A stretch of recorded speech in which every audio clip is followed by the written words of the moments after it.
रोशी खोलामा आएको बाढीपछि बन्द गरिएको बीपी राजमार्ग केही बेर खुलेसँगै पूर्ण बन्द भएको छ। रोशी खोलामा बाढी आएपछि आज बिहानदेखि बन्द गरिएको बीपी राजमार्ग दिउँसो केही समयको लागि सञ्चालनमा ल्याइएको थियो। तर राजमार्ग खुलेको 1 घण्टा पनि नबित्दै प्रहरीले पूर्ण सडक बन्द गरेको छ।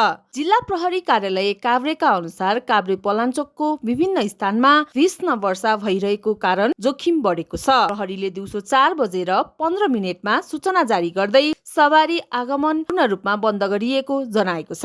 यसअघि बिहानदेखि बन्द गरिएको सडक दिउँसो 3 बजेबाट खुलाइएको थियो। प्रतिकूल मौसमका कारण सम्भावित जोखिमलाई मध्यनजर गर्दै सवारी आगमन बन्द गरिएको हो। मौसममा सुधार आएपछि मात्र राजमार्ग सञ्चालन गरिनेछ। थप जानकारीका लागि 100 र 103 मा सम्पर्क गर्न प्रहरीले आग्रह गरेको छ।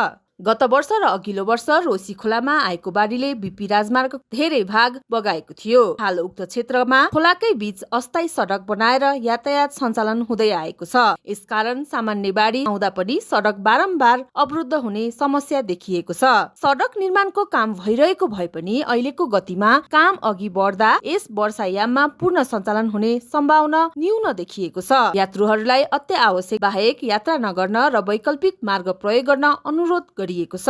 थप अपडेटका लागि हामीसँगै रहनुहोला।